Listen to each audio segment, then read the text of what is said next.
Bienvenue dans Sans Alcool. C'est le seul podcast en France dédié entièrement à la sobriété. En 3 mots, on assume, on inspire, on transforme. Sans alcool. Bonjour et bienvenue dans le podcast Sans Alcool. Aujourd'hui, j'ai l'énorme chance de recevoir Lauriane. Alors, je connais pas du tout son histoire, on va la découvrir ensemble. Néanmoins, je sais quelque chose de très important, c'est qu'elle a arrêté de boire de l'alcool. Comment tu vas, Lauriane ? Ça va, super, et toi? Eh ben, écoute, je suis trop content de t'avoir. Je vais te poser ma question un peu fétiche, mais Lauriane, elle était comment quand elle buvait ? Lauriane, quand elle buvait, elle était sans limite. Ok, C'est-à-dire que je pense qu'elle avait pas la notion un peu du... Bon, je vais pas aller jusqu'au le bien et le mal, mais de ce qu'il fallait faire, pas faire. C'était toujours dans les excès. C'est-à-dire que j'avais du mal à boire un petit peu. Je ok, buvais pas forcément souvent, mais dès que je buvais, c'était vraiment dans des proportions qui étaient assez grosses. Et disons que j'étais pas forcément toujours... Enfin, j'avais pas l'alcool toujours joyeux, parce que je faisais ok. souvent des blackouts. Et donc, je pouvais être un peu agressive, un peu violente. Enfin, c'était pas... Voilà, c'était pas dingue. Tu dis ouais que tu buvais pas par routine, donc ça veut dire que c'était exceptionnel, mais quand tu buvais fort. C'est ça. Bah, du coup, apparemment, j'avais une dépendance psychologique, pas Ok, physique. Mais c'est quand même tout aussi important que la dépendance physique. je pense que les deux mêmes sont liés. Mais en fait, j'ai des périodes j'avais des périodes où je buvais tous les jours, des périodes où j'allais pas boire pendant, je sais pas, pendant un mois, j'allais pas boire. Mais j'ai eu des périodes, par contre, où j'allais boire tous les jours. Ça dépendait, si tu veux. Des périodes, ça dépendait aussi de si je me sentais bien dans ma vie ou pas. Il y a des périodes où j'allais beaucoup, beaucoup faire la fête. J'ai des périodes où j'ai bu toute seule. J'ai des périodes où je buvais vraiment que quand je sortais parce que j'essayais de diminuer. Il y a des périodes où j'étais en couple et du coup, bah, j'essayais de pas trop sortir, donc du coup, je buvais moins. Mais néanmoins, à chaque fois que je buvais, c'était toujours des fortes alcoolisations, quoi. C'est ça, c'est que tu ne savais pas te mettre de limite. Non. Et en fait, alors si, des fois, j'y arrivais, Ok, mais c'est-à-dire que c'était complètement imprévisible. C'est-à-dire que, admettons, il y a 10 jours, je vais sortir les 10 jours, et en fait, je sais pas quel jour ça va tomber où je vais pas contrôler ce que je vais faire, tu vois. C'est-à-dire que ok. je peux très bien contrôler 9 jours sur 10 ou 2 jours sur 10, je sais pas. C'est aléatoire. C'est-à-dire que vers la fin, en fait, dès que je commençais à boire plus de 2 3 verres, en fait, je déconnectais et je faisais un blackout et c'était fini, quoi. Ok. Pour les gens qui savent pas, un blackout, c'est comment tu pourrais le définir? Un blackout, c'est... t'es là, mais ta tête, elle est pas là.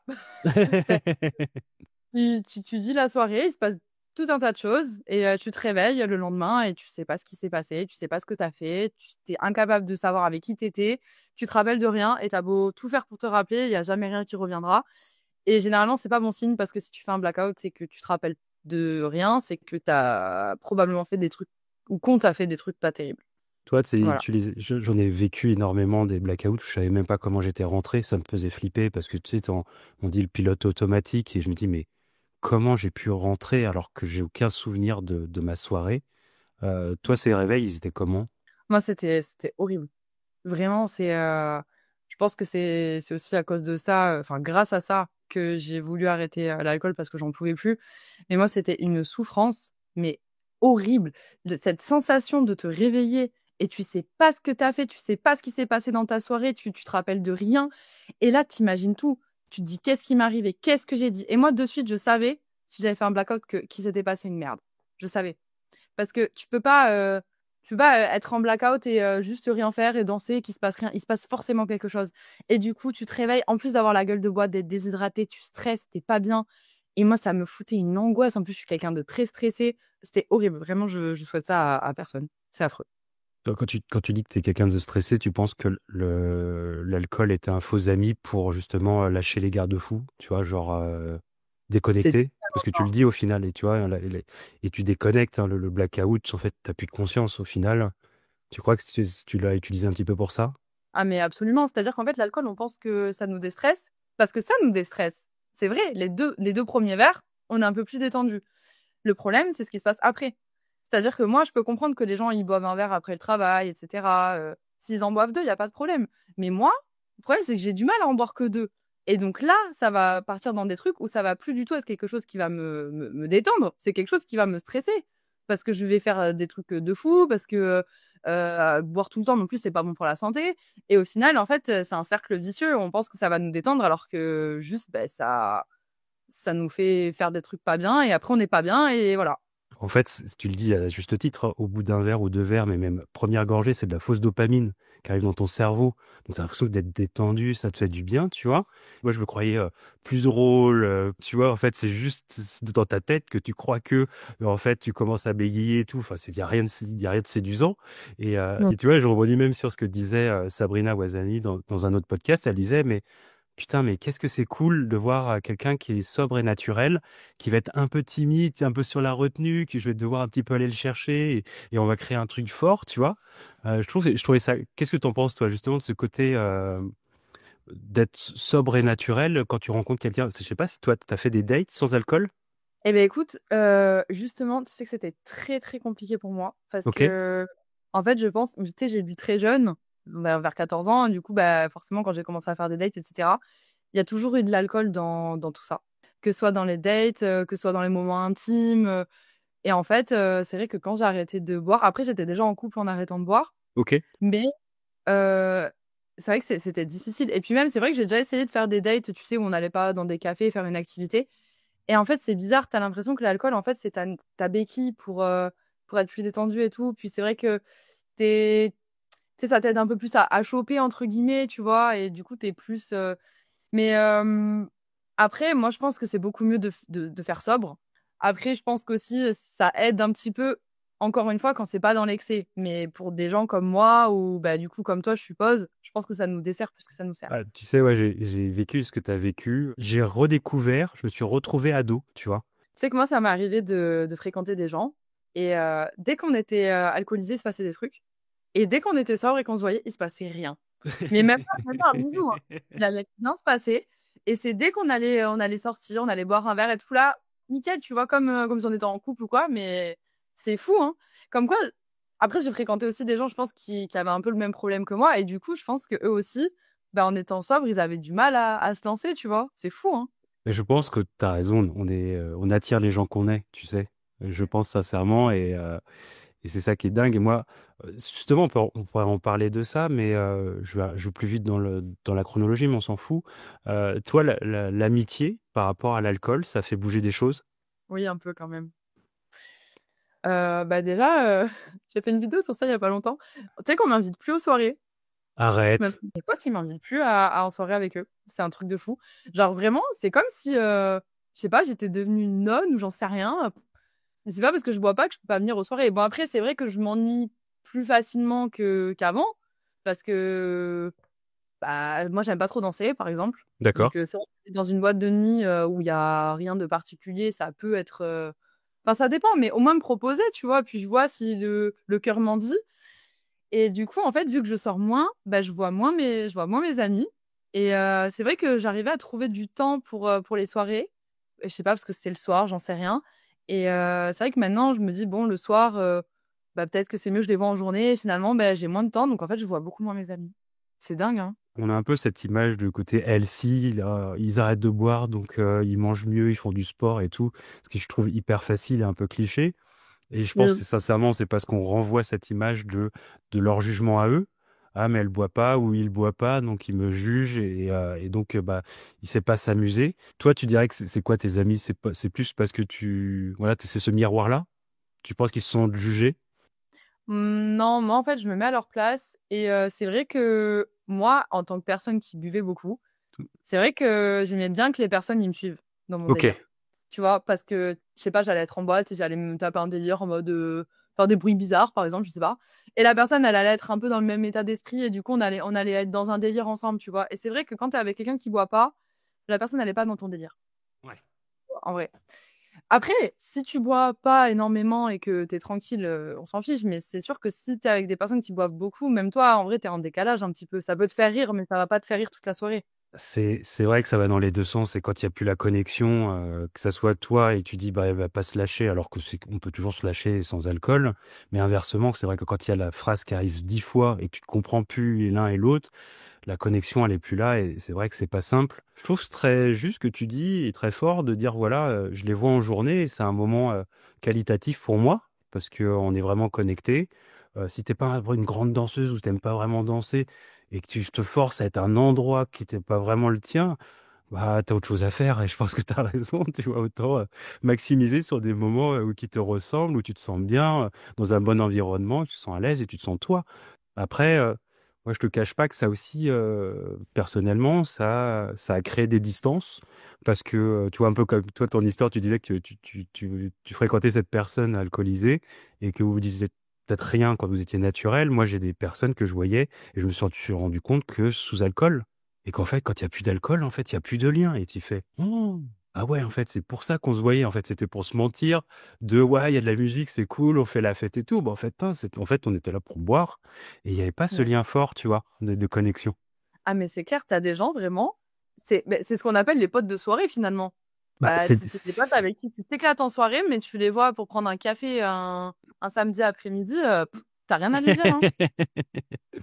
Ouais, tu C'est vois, fou. moi j'ai fait, je sais plus, c'était un carrousel, on s'en fout, une photo, qui disait que, ouais, si, des fois, l'amitié où on a l'impression, tu vois, en fait, c'est un peu une excuse de boire ensemble, en fait, au final, tu vois.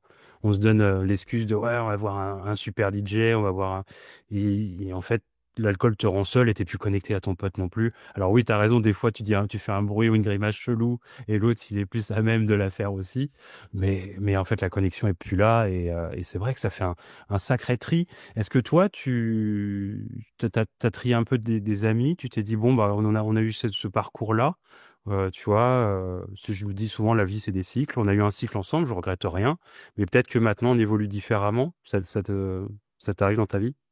Oui, ça m'arrive. Bah après, moi j'ai beaucoup bougé, donc j'ai beaucoup, enfin, il y a des amitiés que je garde, mais c'est vrai que vu que je change d'endroit, c'est comme ça que je le vois aussi, en termes de cycle un petit peu. Après, bon, ça évolue, tu vois.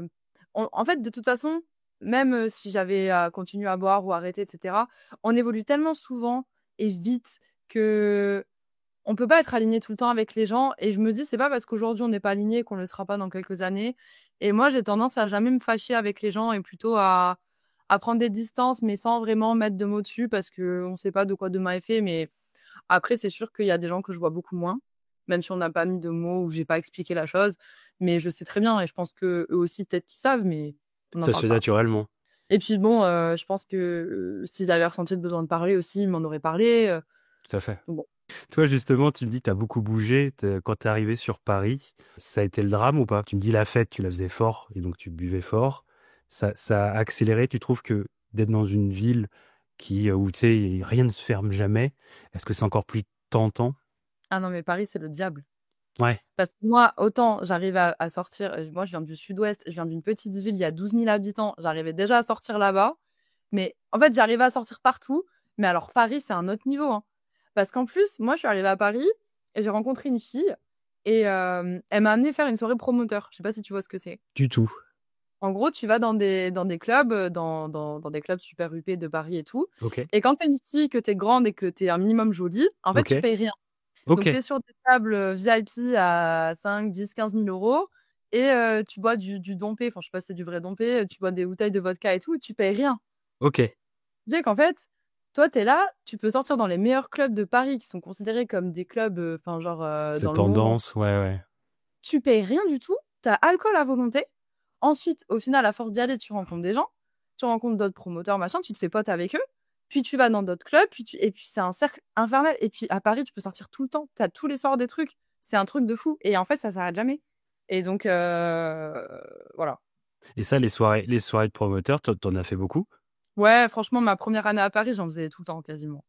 Enfin, j'étais tout le temps. Je sais pas si tu connais, j'étais beaucoup au Boom Boom, au Medellin, Matignon, D-Flower, Mais bref. alors, tu sais, tu le dis, tu rencontrais des gens, mais tu créais du lien quand même sur ces soirées? Bah, en fait, vu que je sortais beaucoup, en fait, c'était des liens, mais de soirée, si tu veux, c'était des gens du soir. Ok, Donc, tu vois les gens le soir, tu penses que t'es pote avec eux le soir. Tu sais, genre, avant d'être bourré, tu vois, t'as une petite heure où tu discutes un petit peu. T'es jamais seul, en fait, parce que tu vas aller dans n'importe quelle boîte, tu vas connaître des gens, forcément, tu vois. t'as fait des blackouts dans des soirées comme ça? Ah oui, beaucoup. Bah, tout le temps, presque. Et tu te retrouvais pas dans des galères après? Si, mais il m'arrivait des trucs de fou, hein. Dis-toi, une fois, je sortais d'une boîte de nuit qui s'appelle le Cova et j'attendais mon Uber. Et j'étais bourrée. Et je sais pas trop ce qui s'est passé exactement, mais il y a un mec un mec de télé-réalité d'ailleurs, qui m'a tiré d'une voiture parce qu'en fait, il y avait des mecs qui m'avaient embarqué dans une voiture. Et moi, Oh j'étais là tellement là bourrée. là là là là. Ouais. Donc, il m'a tiré et tout. Et moi, j'ai rien capté. Je captais rien. Franchement, j'aurais Oh pu me là faire là. enlever. Il aurait pu m'arriver n'importe quoi. J'aurais pas su. Mais oui, après, il m'arrivait des trucs de fou. Une fois, pareil, j'avais fait un after. J'étais allée dans une soirée techno. J'arrivais pas à rentrer chez moi parce que j'étais tellement bourrée. J'avais plus de batterie. J'étais dans le tram et j'arrivais pas à savoir où j'étais. Je me rappelle, je voyais écrit Porte de la Chapelle et tout. Moi, j'avais jamais pris le tram. Moi, je prends le métro. J'habitais dans le 15e et je comprenais pas. Je savais pas où j'étais. J'avais perdu mon manteau. J'avais perdu plein d'affaires. Et à un moment, je descends du tram et je demande aux gens, vous savez où c'est rue du Commerce? Parce que j'habitais rue du Commerce. Et en fait, j'étais super loin. Et les gens me disaient, bah, c'est par là, c'est par là. Et je crois, j'ai mis littéralement 3 ou 4 heures à rentrer chez moi. Oh là là. Genre, il devait être 10. Non, je crois que je suis rentrée à midi. Et j'arrivais pas à trouver où c'était chez moi. J'arrivais pas à connecter mes neurones, ça voulait pas marcher. Les gens, ils peuvent pas comprendre de se dire putain, mais ils vivent des trucs hardcore, c'est flippant, et pourquoi ils continuent à boire? Ah, c'est la grande question. C'est dur ça, hein. Toi, t'as mis un peu des électrochocs, on a essayé de te prévenir en disant voilà, et Lauriane, là, tu déconnes. Oui. Après, en vrai, je t'avoue que je me les mettais toute seule, les électrochocs, hein. Il Ok. m'arrivait des trucs. Franchement, si on parle de déclic, moi, j'ai eu le déclic, je l'ai eu 20 fois le déclic. Il m'arrivait des trucs de ouf, il m'arrivait des trucs graves quand j'avais bu. Il m'arrivait, comme toi, j'ai perdu ma dignité, j'ai perdu ma carte bleue, je l'ai perdue plein de fois, j'ai perdu mes papiers, je me suis embrouillée avec des gens, je me suis battue avec des gens que j'aimais bien. Enfin, franchement, et j'ai même fait des grosses conneries. Un jour, j'avais une copine qui m'avait prêté son appart. Bon, j'étais super jeune et j'étais bourrée. Je sais pas ce qui s'est passé, mais j'ai fait after chez elle alors qu'elle était pas là. Il y a des gens qui ont volé des trucs et tout, Oh mais là des là trucs. là là, ma Ah, pauvre vraiment, après, quoi. j'ai fait des grosses conneries, hein. Et en soi, tu vois, le problème, c'est que comme je suis jeune aussi, moi, quand on me disait faut que tu arrêtes de boire, je me disais, mais je sais pas, j'avais 21 ans, 22 ans, je me disais, mais je vais pas arrêter de boire à 21 ans. Enfin, c'est trop jeune, c'est pas Ouais. possible. Pour moi, les gens qui arrêtent de boire, je sais pas, c'est des gens qui sont alcooliques, mais genre ils ont 50 ans, tu vois, et Ouais. ils ont assez bu, ils arrêtent. Mais et du coup, en fait, j'ai toujours su, moi, que j'avais un problème d'alcool. J'ai toujours su que j'arrivais pas à me contrôler, que je buvais trop. Après, j'avais un entourage qui buvait trop aussi. Mais j'ai toujours été consciente de ça. Le problème, c'est que j'avais pas le courage d'arrêter complètement parce que je me disais c'est pas possible. C'est tellement ancré dans notre société, il y a tellement de l'alcool partout comme ce que tu disais qu'en fait je vais jamais y arriver. C'est pas possible. Et d'ailleurs, j'essayais et je craquais direct. Parce qu'en fait, j'avais pas la volonté nécessaire et pourtant je savais à chaque fois que je me réveillais ou je me rappelais de rien, à chaque fois je repensais aux trucs graves qui m'étaient arrivés et tout, je me disais mais je veux plus jamais vivre ça et je le revivais encore et encore et encore. Franchement, c'était horrible, hein. J'étais grave en dépression, hein, c'était affreux. C'est, tu vois, tu dis des trucs qui sont hyper forts. C'est déjà, je pense que la société nous a fait croire que quand t'es jeune, faut la cramer, parce qu'il faut cramer sa vie, genre sa jeunesse, parce qu'après, tu pourras plus t'amuser après. C'est maintenant. Et donc, on nous a liés en plus à l'alcool. Donc, tu sais, t'as l'impression que tu vois, les gens qui arrêtent de boire, en fait, c'est quand ils ont cramé leur vie, que machin, ils ont plus envie. Donc, je pense que ça nous a un petit peu, formaté, tu vois. Justement, je trouve tu vois, il t'en est la preuve vivante, c'est que on est en train de prendre un virage en disant non, non. Et en fait, la jeunesse, c'est là où on est puissant, on a de la force, on est plein de vivacité. Et c'est là où il faut construire pour le futur. Tu vois, au lieu de déconstruire et de se flinguer et de cramer sa jeunesse. Tu vois, je pense que là, il y a un cas de conscience qui arrive et c'est cool. Et t'en es la preuve vivante. Il y a aussi le fait que bah, le produit, il est fort. Tu sais, quand tu as des moments. Toi, j'aime bien parce que tu sais, moi, je suis un peu sur. On a un déclic. Et je trouve qu'en fait, tu as raison aussi. Ça peut être plein de déclics qui Hmm. créent un grand déclic qui dit maintenant, c'est bon. Tu vois. Ça fait combien de temps que tu as arrêté de boire là? Ça a fait 1 an et 4 mois aujourd'hui. Bravo, tu vois, 1 an et 4 mois, c'est déjà pour moi 1 an, c'est hyper fort. Pourquoi? Parce que tiens, on parlait de discipline, mais tu vas faire un jour de l'an, un Noël, un anniversaire, un mariage. Enfin, c'est vraiment des moments où ils sont entre guillemets festifs et ils sont liés à l'alcool. Le jour où tu t'es dit c'est fini, demain j'arrête, qu'est-ce qui s'est passé? Bah, si tu veux, moi, ça s'est fait en plusieurs étapes. Ok, C'est-à-dire que j'avais déjà essayé d'arrêter de boire. Je suis allée voir des addictologues. Et en fait, le problème, c'est qu'à chaque fois que je voyais quelqu'un, ils avaient tous des discours contradictoires. C'est-à-dire qu'il y avait un addicto qui allait me dire faut que tu arrêtes de boire toute ta vie.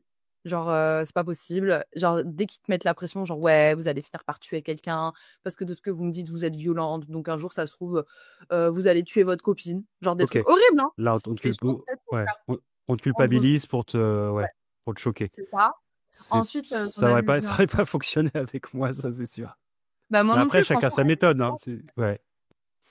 Et du coup, bah, moi, ça m'a pas trop donné envie, même si Ouais. d'un côté, je savais qu'elle avait raison, mais enfin, je me faisais assez la morale toute seule. J'avais pas besoin enfin, j'allais pas la voir pour ça. Ensuite, j'ai vu un autre addicto et lui, il m'expliquait que bah, j'étais jeune et que fallait pas que j'arrête de boire toute ma vie parce que c'était sociétal, etc. Ok. Mais que on allait trouver ensemble des techniques pour que ça aille mieux, qu'il y avait des médicaments, blablabla, blablabla. Ok. Bon, bref, avec lui non plus, bah, au final, j'arrivais pas à me Ça n'a gérer, pas donc c'était fonctionné. bien. Ensuite, j'en voyais une dans le 14e. Elle, pareil, elle considérait que j'avais pas besoin d'arrêter, Ok. que fallait qu'on trouve des techniques et tout. Mais franchement, je la voyais jamais. Enfin, elle était jamais dispo. Donc, pareil, c'était pas un suivi hyper qualitatif, on va dire. Et après, du coup, je suis allée voir un psychiatre parce que j'ai le TDAH. Du coup, je suis suivie pour ça. Et en fait, il est aussi addictologue, Ok. mon psychiatre. Et lui, il a abordé la chose complètement différemment. C'est-à-dire que du coup, il m'a suivi, je lui ai parlé de ce que je vivais, etc., machin. Bon, du coup, il m'a mis sous antidépresseur parce que j'étais vraiment pas bien quand je buvais, en fait. J'étais déprimée, quoi. Et en fait, il m'a dit, écoutez, on va tester quelque chose, si vous êtes d'accord. Là, à partir du 1er janvier, je sais pas, on devait être en septembre, il me dit, vous allez arrêter pendant 6 mois. Est-ce que ça vous va? Je dis, bah, ok. 6 mois, je me dis, c'est un gros challenge, mais en vrai, ça va, c'est faisable. Et il me disait qu'en gros, après les 6 mois, on allait voir comment je l'avais vécu et on verrait si je reprends, comment. Et déjà, en gros, ça faisait une pause au niveau du cerveau. Enfin, il y a une explication scientifique que je saurais pas te dire. Et que déjà, ça me ferait du bien. Et du coup, donc pendant 4 mois, je me suis préparée au fait que j'allais arrêter de boire pendant 6 mois. Ok. Et du coup, j'ai pris des cuites qui se sont mal passées. À chaque fois, je me disais, de toute façon, bientôt c'est fini. Et je Ok. marchais, je me disais, bientôt c'est fini, bientôt j'arrête, ça va. Et en fait, ça m'a donné envie de prendre ces cuites et de me sentir mal. Je me dis, de toute façon, voilà.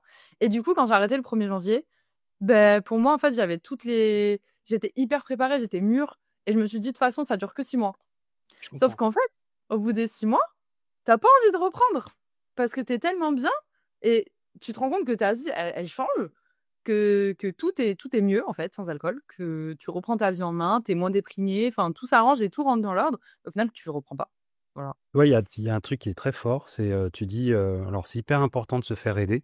Moi je le dis à chaque fois, moi mon expérience est un peu improbable et chacun son vécu, mais c'est hyper important de se faire aider, de trouver sa bonne thérapie. Et c'est important aussi, comme un psychologue, de quand tu vas à un rendez-vous, quand tu prends un rendez-vous, de voir si ça fonctionne, tu vois. C'est la preuve qu'en fait, il faut pas hésiter à essayer plusieurs thérapeutes, tu vois.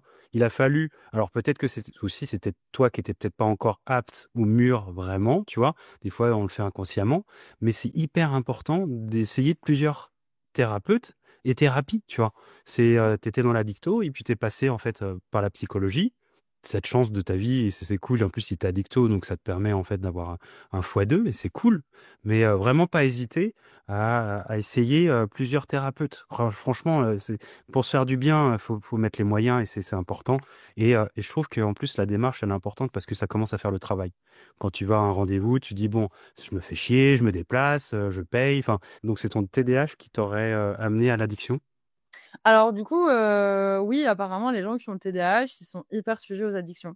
Enfin, pour tout, en fait, t'es dans l'excès pour tout. Moi, je Hmm. fumais des cigarettes, là, j'ai arrêté le 1er janvier. Bravo. C'est dur, c'est plus dur que l'alcool. Et pareil, je fumais quasiment 2 paquets par jour. Quand on fait quelque chose, on ne sait pas s'arrêter. Et on est apte aussi, c'est à 200 ou 300% plus apte à tomber dans l'addiction. On est un peu un vivier à addiction, tu vois, c'est pas évident. Mais par exemple, je me suis rappelé d'un truc il y a pas longtemps. Je me suis dit, bon, c'est pas ton époque et tu vas te foutre de ma gueule, mais j'assume. On achetait des CD de titres pour avoir une chanson, tu vois. Ok. Et CD de titres, je me rappelle, je fais, mais putain, c'est vrai que quand j'achetais un CD de titres, donc une chanson, il y en a une deuxième sur la phase B, mais tu l'écoutais pas. C'est la première que t'écoutais. Je l'écoutais peut-être 30 ou 40 ou 50 fois, mais en repeat, tu vois. Et je me disais, mais c'est pas possible et tout. Et en fait, je me suis dit après, en fait, c'est ça, c'est que quand il y a un truc que je kiffe, je sais pas m'arrêter et c'est un truc de fou. Et je pense que tu vois, le TDAH, la dyslexie, enfin, il y a l'hypersensibilité aussi. Il faut faire gaffe parce qu'on ne peut pas modérer, tu vois. On est dans un truc où on se connaît.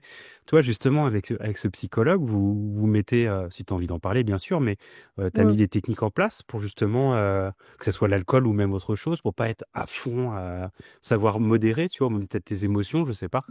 Beh, en fait, je t'avoue, du coup, vu que j'ai le TDAH, il me prescrit un médicament qui s'appelle la Ritaline. D'accord. Peut-être tu en as déjà entendu parler parce que, bah, c'est un médicament, tu sais, c'est sous ordonnance sécurisée et tout Ok. et en vrai, c'est hyper bien Ça te parce que pose? Ouais. ouais, ça pose, en fait, le truc, c'est que quand tu as le TDAH, tu es hyper, alors moi, je l'ai avec hyperactivité en plus, Ok. donc en fait, ça part dans tous les sens. Tu peux être obsessionnel sur des trucs, en fait, tu arrives pas à prioriser, tu es à fond tout le temps, enfin, genre, c'est compliqué et en fait, avec la Ritaline, c'est comme si, tu vois, tu vas d'un point A à un point B en faisant douk douk douk douk douk. Avec la Ritaline, en fait, c'est direct, tu vois? Ok. Et du coup, bah, moi, je sais que ça m'aide personnellement. J'en prends pas tout le temps, j'en prends que quand je vais au boulot. Ok. Genre le week-end, par exemple, j'en prends pas forcément parce que, bah, j'en ai pas besoin. Ok. Mais sinon, ouais, ça aide bien et ça aide aussi pour les addictions, apparemment. Boire pour oublier, ça te parle, ça, si je te dis ça? Bah, bien sûr. Tu penses que tu oubliais quoi, toi? Les conneries que j'avais pu faire en buvant, tu vois? Ok. Oui, le cercle vicieux de l'enfer, quoi. C'est que tu as fait une Mais connerie ouais, en sous-alcool, et pour oublier la connerie, tu tu rebois, vois? et tu refais de la connerie, et voilà. Ouais, c'est un cercle vicieux. Après, bah, il m'est arrivé des trucs un peu graves, tu vois? Pareil, en ayant bu, des trucs, vraiment, qui m'ont profondément impactée, tu vois? Et je pense qu'encore aujourd'hui, ça a laissé des traces et je pense que ça aussi, tu sais, quand tu bois, c'est quand tu as un peu des traumatismes ou des choses qui t'ont vraiment, impacté dans ta vie, ça t'empêche de penser. Je pense aussi, moi, ce que je dis souvent, c'est que je pense tout le temps, tout le temps, tout le temps et genre, il y a jamais un moment à part même quand je dors, je fais des rêves et je m'en rappelle en plus.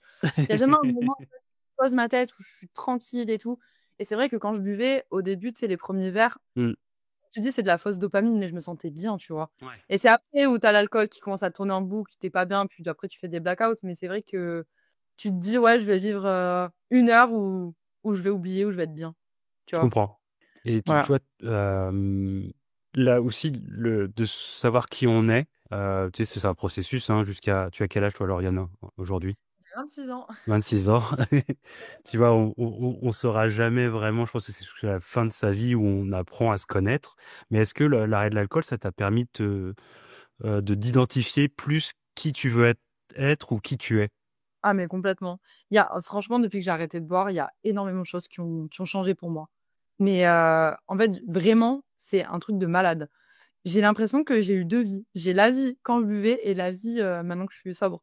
C'est impressionnant. Ça il y a tout a changé. Après, en plus, au moment où j'ai arrêté de boire, c'est quand j'ai commencé à avoir mon premier CDI OK.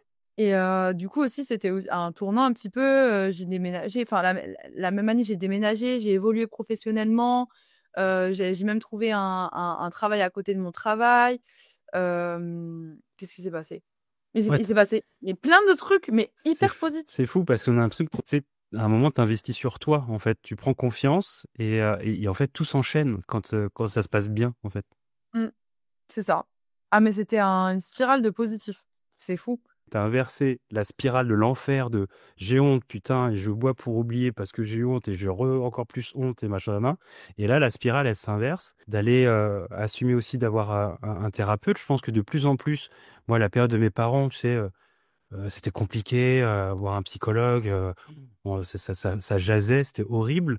Et si on peut, et toi, tu peux impulser, hein, avec tes 26 ans, que aller voir un psychologue, aller voir un addictologue ou un thérapeute, c'est cool. Tu sais, il faudrait que ça devienne tendance, tu vois? C'est cool de se faire du bien, putain. Et même des fois, quand tu rien, même pas de trauma, moi, je sais que j'ai des traumas à régler de l'enfance, mais même si tu pas de trauma, putain, mais parler de toi pendant 1 heure, putain, ça fait du bien de ouf.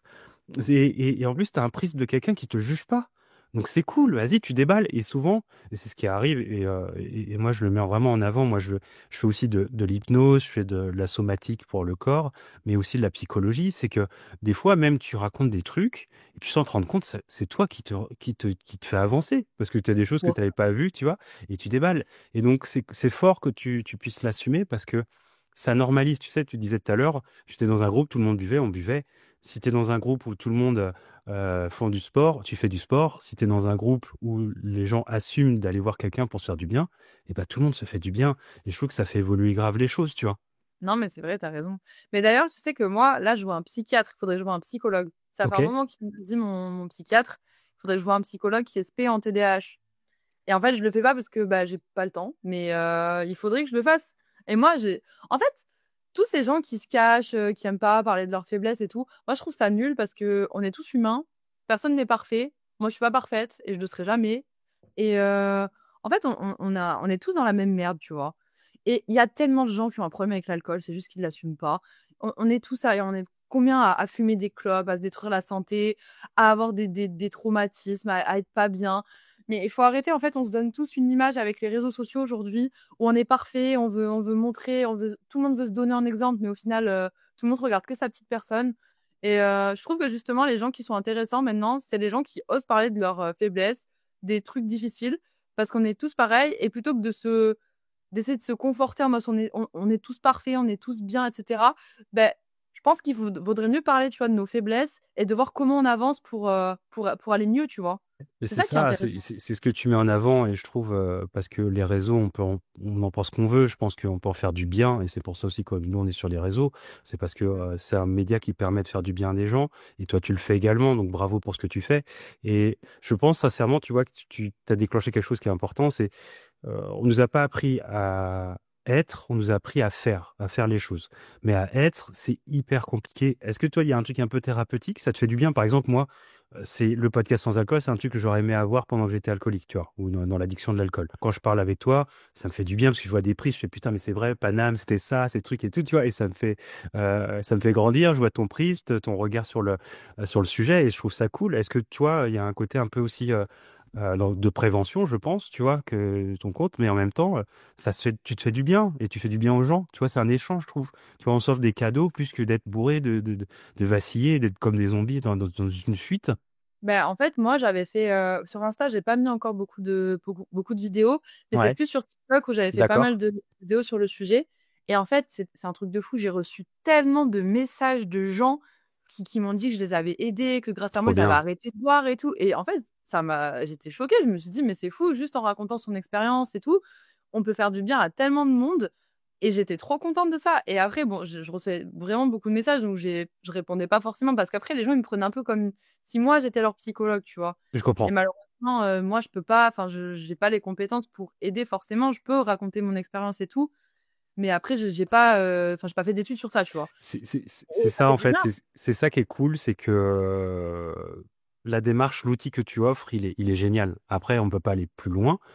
Toi, tu ouvres des consciences, tu mets des petites graines, et c'est Ouais. ça, ta force et ton outil à toi, c'est de pouvoir parler de toi et ton expérience et de l'assumer, et ça, c'est très cool. Je sais que c'est un peu frustrant, je suis pareil, on peut pas répondre à tout le monde, et c'est pour ça que aussi, voir quelqu'un et impulser, toi qui l'assume totalement de voir quelqu'un, il faut pousser les gens à aller voir des associations, aller voir des gens pour parler de soi, choisir des thérapies, essayer un milliard de thérapies. Prenez le Ouais. temps pour justement vous faire du bien. Et c'est ça que qu'on impulse, je pense, et que tu impulses. Et je trouve ça génial. Est-ce que on n'est pas obligé d'en parler, mais tu t'es passé dans un média et c'est pas très très bien passé. Est-ce que tu veux en parler de ça ou on n'est pas obligé? Bah oui, oui, je peux. Écoute, on va pas le nommer forcément, tu vois, ça n'a pas de sens. Tu peux me dire un peu ce qui s'est passé? Oui, ben en fait, ils m'ont contacté sur Instagram pour parler du coup de mon addiction à l'alcool. Ok. Et en fait, ils m'ont expliqué que ça allait être un format où on allait un peu faire un comparatif de plusieurs addictions. Donc voilà, la cocaïne, le porno, les jeux, enfin tout ça. Et ils ont bien insisté sur le fait qu'on allait dire je suis addict à et pas dire les termes style héroïnomane, alcoolique, enfin tout ça, tu vois. Pour Ok. que ça soit soft. Parce que moi, en plus, mon type d'alcoolisme, entre guillemets, il est particulier. C'est-à-dire que moi, par exemple, j'avais pas de dépendance physique. J'avais juste une dépendance psychologique, donc qui est aussi importante, mais en fait, c'est pas la même chose. Je comprends. Et en fait, ils m'ont posé plein de questions, j'étais dans la salle, etc. Et je me suis beaucoup livrée sur moi, sur mon expérience, et j'ai dit des trucs qui, à mon sens, étaient importants et intéressants. Et d'ailleurs, c'est ce que les gens ont aimé sur mes propres réseaux sociaux. Cool. Et au final, donc le truc est sorti vraiment des mois et des mois plus tard. Et en fait, ils ont coupé absolument tout ce que moi je trouvais pertinent. Et en fait, ils me font passer pour du coup l'alcoolique, mais dépendante physiquement, Ok. alors que c'est pas ce que je suis, tu vois. et sans expliquer rien du tout, tu vois. Et après, t'as une espèce de docteur qui arrive et qui t'explique des trucs. Moi, je l'ai jamais vu, cette docteur, tu vois. Comme si elle parlait avec nous alors que je sais pas qui c'est. Ou mon histoire, en fait, c'est pas vraiment mon histoire, tu vois ce que je veux Je dire? comprends. Genre, ils ont juste pris des petites phrases que j'ai dit qui font ah, ça fait bien alcoolo, vas-y, on va le mettre, tu vois. Alors que c'est pas du tout ça, le Ouais, truc. tu t'es pas du tout retrouvé Non. au fait, du message que tu voulais passer. Ouais, non, pas du Et, tout. et je trouve ça, moi, horrible parce que c'est contre-productif. Tu fais quelque chose où tu as du cran, tu parles de toi, c'est pas simple. Tu le fais pour que les gens puissent s'identifier, et c'est important et c'est comme ça et c'est un outil hyper puissant. Et qu'on vienne dénaturer ce que tu dis et que tu te retrouves pas, tu vois, franchement, si on peut faire un peu de prévention aussi pour ça, pour toutes Mm. les personnes qui ont justement voilà, ce culot et de vouloir assumer leur histoire pour faire du bien aux autres et qu'on en profite pour faire, tu vois, du sensationnel, je trouve ça vraiment dommage. Donc, vraiment, faites attention aussi pour faire de la prévention. Choisissez bien vos médias. Faites attention aussi à peut-être ce que vous signez ou pas. Qu'est-ce que tu dirais, toi, pour les protéger? Qu'est-ce que tu referais plus, par exemple? Mais honnêtement, moi, je m'assurerais bien de signer quelque chose parce que là, j'ai rien signé pour le coup. Ok, Et je pense que je ferais mettre un truc du style où j'ai un droit de regard avant diffusion. ok, Parce que je pense que c'est important. complètement. Euh, Parce que c'est quand même notre image. On dit des trucs. En plus, c'est des trucs qui sont assez personnels. Puis Et tu c'est vois, hyper intime. bien sûr, Imagine, c'est quand tu hyper en plus, c'est sur intime. les réseaux sociaux, ça va être vu à grande échelle. Je veux dire, enfin, moi, personnellement, j'ai un travail. Enfin, tu vois, j'ai une famille. Je préfère que ça soit dit avec mes mots Bien sûr. et ma manière. Et du coup, c'est vrai que, tu vois, si demain un média me proposait de reparler de ça, je sais pas si j'accepterais. Tu sais, ça me fait mal parce que je me dis, putain, mais t'y mets tout ton cœur, tu mets ton âme, tu mets ton intimité, tu mets ton perso dans quelque chose qui est un outil puissant parce que tu prends la parole et c'est pas facile et ça inspire et ça met des petites graines et ça ouvre des portes et des fois pas du tout, mais on s'en fout. Au moins, t'as lancé ça et c'est fort et qu'on Mm. vienne briser ça et que tu vois, tu sois plus sur la retenue. C'est pour ça, vraiment. Faites attention et choisissez vos endroits et faites attention, voilà, à bien signer. T'as raison, il y avoir une preuve de pouvoir regarder en amont ce qui sera sorti. Tu vois, Mm. tu vois, les mondes des réseaux, c'est ça. Enfin, il faut faire attention. Euh, Toi, aujourd'hui, ça va faire quoi, 1 an et 4 mois que t'as arrêté de boire. Tu penses qu'un jour tu reprendras? Bah écoute, c'est marrant parce que du coup, j'ai vu mon psychiatre il y a pas longtemps là et on en a parlé. Et en fait, lui pense que oui. Alors, reprendre. Pas reprendre des cuites. Je veux plus jamais prendre une cuite de ma vie. Plus jamais. Je pourrais pas supporter de me réveiller et de plus savoir, de pas Ok, savoir. Ça, c'est pas. Mais par contre, il pense que je pourrais reprendre du style, je sais pas moi, une bière par mois, j'en sais rien, tu vois. En fait, vraiment, une consommation ultra contrôlée. Comme si, moi, je vois ça un peu en mode de, je sais pas, comme si tu prenais je sais pas, un plat qui fait grossir, tu vois. Tu je sais qu'il faut pas comprends. en abuser, mais tu vas le prendre une fois par mois parce que ça te fait plaisir, tu vois. Genre vraiment l'alcool plaisir et pas l'alcool médicinal où tu as envie que ça te fasse déconnecter et tout, tu vois. Tu crois qu'il n'y a pas un truc un peu, moi je vais aller un peu plus loin, est-ce qu'il n'y a pas un truc un peu psychologique pour que ton cerveau se dise c'est pas fini à jamais, tu vois? Est-ce que ça te permet pas de, tu vois? Parce qu'on va pas se mentir. Enfin, moi, si t'es comme moi, et en plus, moi, ça fait 4 ans que j'ai pas bu, si je bois une bière, je vais t'éclater parce que bah ça fait 4 ans que j'ai pas bu et j'ai pas Oui, envie de perdre ouais. le contrôle, tu vois. J'ai pas du tout envie de perdre le contrôle et puis putain ça me ferait chier parce que je me dis ah, putain ça fait 4 ans que je me fais du bien et tu vois, je sais pas. Moi, c'est un peu ma vision, tu vois. En fait, je vois quand tu dis c'est psychologique en mode tu sais que tu peux le faire, du coup tu le fais pas. Mais je Alors que si tu pense, sais que tu peux pas le faire, eh ben, enfin, il faut pas que tu le fasses, bah du coup tu vas avoir envie le en cerveau, mode de il est trop enfant, puissant, tu tu vois. vois. Si tu dis c'est fini à jamais, tu vois, ça permet, je pense, et je pense que ton psychologue, il est très bon, parce que je dis, putain, le psychologue, il lui propose de boire, c'est quoi cette enfer? Et en fait, je pense qu'il est très fort, parce qu'il te dit, vas-y, ça arrivera, t'inquiète, tu te prendras une bière à un moment, et ce sera vraiment pour te divertir, et ce sera vraiment le plaisir et tout. Et je pense qu'il y pense pas une seconde, mais que toi, ton cerveau, ça se dise, putain, ça m'ouvre quand même, là, tu vois, le truc de dire, à jamais, non, c'est compliqué à jamais. Toi, pour finir, Lauriane, tu as un conseil que tu voudrais passer, il y a un message, quelque chose qui te touche ou je sais pas, une phrase qui, qui pourrait permettre à quelqu'un de se dire, vas-y, pourquoi pas tenter la chance de la sobriété, de choisir, tu vois. Euh, Bah, c'est pas forcément une phrase, je vais peut-être partir dans tous les sens d'ailleurs. Vas-y, au contraire.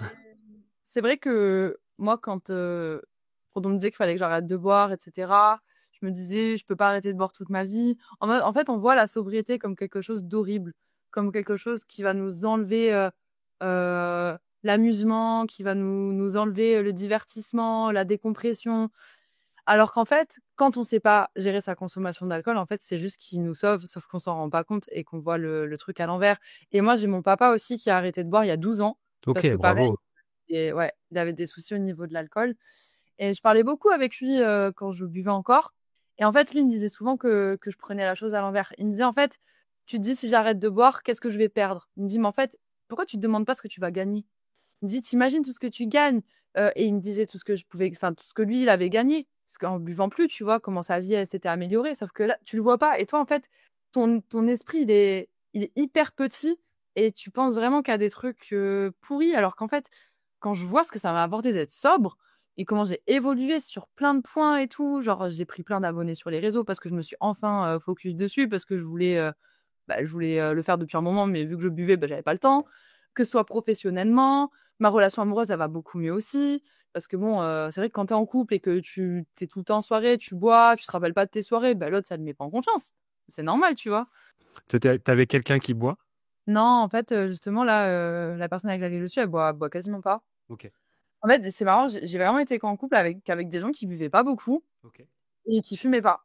Donc, alors que moi, oui. Et j'ai Ouais. l'impression que l'arrêt de l'alcool, c'est un renouveau, c'est une nouvelle page et c'est là où on commence à comprendre qui on est et à comprendre nos valeurs, nos forces, entre guillemets, nos différences et on l'assume.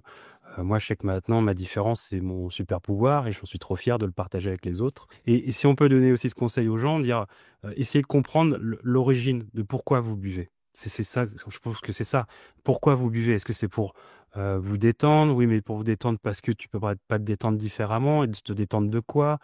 Parce que tu as besoin, parce que c'est pour danser, pour que dès qu'on se pose un peu la question de l'origine, c'est pas obligé d'avoir des traumas. Moi, j'ai des traumas d'enfance et voilà que je suis en train de travailler, mais juste comprendre l'origine de pourquoi vous prenez une bière ou une gorgée. Je trouve que Je c'est pense qu'on a tous des traumas, mais à une échelle différente, je complètement. pense. Ouais, ouais. Même si c'est.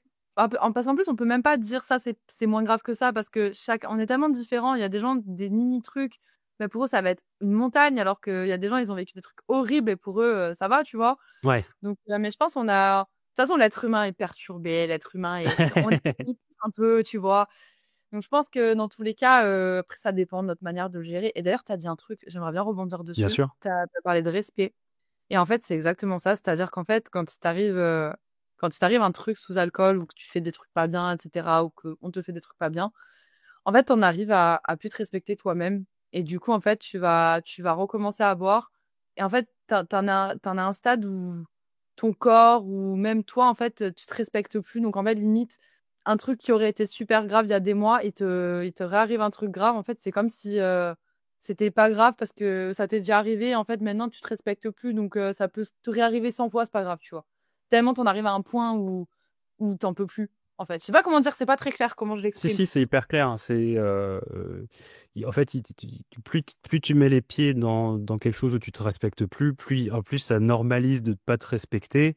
Ouais. Et même s'il y arrive des choses graves, tu dis bah c'est pas grave. De toute manière, bah, comme je me respecte plus et que en plus c'est l'alcool. Des fois aussi tu dis c'est l'alcool. Moi je me disais, je me disais ah, mais c'est pas ma faute. Ah ouais, peut-être là j'ai déconné, j'ai mélangé tel alcool avec alcool, j'aurais pas dû. Nan. En fait, tu te mens à toi-même. Mais voilà, si on peut montrer aux personnes que c'est possible, je trouve que c'est comme ça qu'on va dédramatiser les choses. Pour moi, tu es une pionnière, franchement, et bravo parce que bah voilà, c'est culotté, t'y vas et même si bah des fois on va peut-être pas dans le bon média, bah il faut pas lâcher et j'espère que tu lâches pas parce que bon, t'en as la preuve, t'es avec moi aujourd'hui, mais il faut pas Oui, lâcher parce que on va croire, hein. On aime bien en parler. et il faut en parler parce que tu t'es à quelque chose, c'est de l'or en fait, tu vois. Je te remercie du fond du cœur, Lauriane, pour ton temps. C'était vraiment un grand plaisir et tu me fais encore grandir et bravo voilà d'avoir cette voix et de rien lâcher et de faire passer ce message. C'est fort, c'est puissant. Oh, merci, c'est adorable. Vraiment. Je me dis, si j'avais plus d'alcool, j'aurais jamais eu cette super phrase.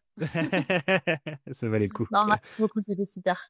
Merci Lauriane. Écoute, je te dis à bientôt. À bientôt, merci. Ciao. Merci d'avoir écouté Sans Alcool, le podcast où on assume nos choix, on inspire le changement et on transforme les mentalités, une gorgée et un épisode à la fois. Sans alcool.